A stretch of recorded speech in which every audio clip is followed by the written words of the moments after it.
दामोदर मास प्रारंभ हो गया है। हम वैष्णवों के जीवन के अंदर एक बहुत इंपॉर्टेंट मंथ होता है, बहुत इंपॉर्टेंट मंथ है। इसके अंदर हम जब भक्ति करते हैं तो ये बोनस के मंथ्स हैं, बोनस के डेज। जैसे बताता हूँ, जन्माष्टमी है, रामनवमी है, ये सब दिन जो है, नरसिंह चतुर्दशी है, राधा अष्टमी है, फिर ये दामोदर मास। इस टाइम जितना भी आप भक्ति करते हो उसके अनंत गुना आपको क्या मिलता है?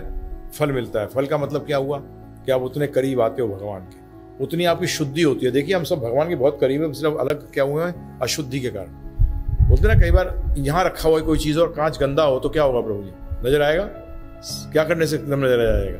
कांच साफ करने से। तो हमें कुछ नहीं करना, भगवान तो बिल्कुल करीब बैठे हमारे, सिर्फ हमें अपनी गंदगी साफ करनी है तो उनको देख सके, और कुछ नहीं करना। तो ये दिनों के अंदर हमारे को एक बार मारते हैं, बाकी दिनों में रिजल्ट मिला एक, यहाँ एक बार मारते हैं, इनफाइनाइट रिजल्ट मिलता है। तो इसीलिए ये कार्तिक मास जो एक महीना हम दीपदान करते हैं भगवान का, दामोदर मास के नाम से इसलिए कि दिवाली के दिन इनको बांध दिया गया था। कृष्ण भगवान को जब उन्होंने माखन की, उन्होंने तोड़ दी, सब कुछ तोड़ दिया था, तो यशोदा मैया ने उनको बांध दिया था। तो भगवान का बंधन को सुनने से क्या होता है कि हमारा बंधन कट जाता है। एक बंधन दूसरे बंधन को, लोहा लोहे को काटता है, तो भगवान के बंधन को जब सुनते हैं तो जीवन सफल हो जाता है। और मेटीरियल वर्ल्ड के बंधन की बातें करते हैं तो बंधन में फंस जाते हैं। भगवान के बंधन की जब बात करेंगे तो क्या होगा?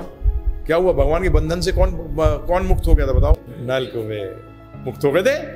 किसके बंधने से? भगवान के बंधने से। तो इस महीने के अंदर हम भगवान को बांध लेते हैं। क्या करते हैं? अपने जीवन से बांधते हैं। क्या करते हैं हम? और कौन सा रस्सा है? प्रेम का रस्सा। उस प्रेम के रस्से से हम भगवान को बांधते हैं, और जैसे ही भगवान को बांधा हम बंधन से मुक्त हो गए। तो ये पूरे महीने शास्त्र बताते हैं, सुबह मंगला, सो उठो, नहाओ, मंगला आरती करो। गुरु का एक ही काम कि कैसे आप भगवान को बांध सको। तो इस महीने क्या करो? कोशिश भगवान को बांधने की कोशिश करो। कैसे बांधोगे? याद करके। भगवान को खींचने का तरीका क्या है? याद करोगे तो भाव आएगा उनके प्रति, जब भाव आएगा तो बंध जाएंगे, और उनको बंधने में बड़ा मजा आता है। क्या आता है? क्योंकि उनके बंधे को, उनके मजे की बात देखो, अगर आप भगवान को बांध लोगे ना प्रभु जी, तो आप पता नहीं कितने लोगों को मुक्त कर दोगे। क्योंकि फिर आपके हृदय में आएगा कि सबको मुक्त करो, सबको बंधन। अरे क्या आनंद आ रहा है। वो हम लोग क्या है? एक ही परिवार से। आप लोग के जब पास कुछ अच्छी चीज आती है तो क्या करते हो? परिवार में बांटते हो ना प्रभु जी, पहली चीज। तो जब आप बंधन में बांटते हो भगवान को, तो जो आनंद आता है।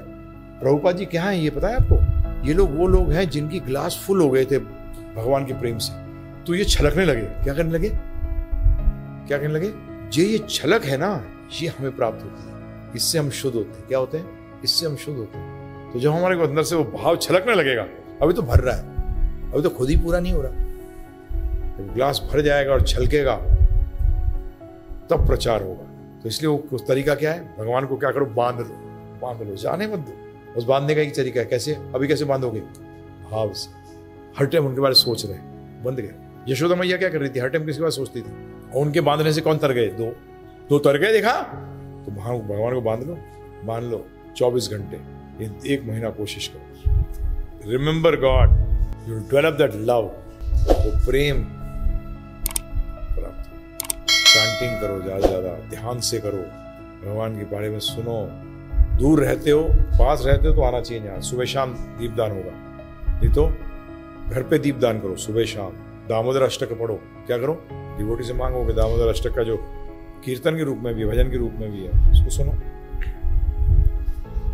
मीनिंग जानो, मीनिंग के साथ, ऐसे नहीं, ऐसे तभी तो आसक्ति होगी। तो बड़ा इंपॉर्टेंट महीना है हमारे लिए, बहुत इंपॉर्टेंट।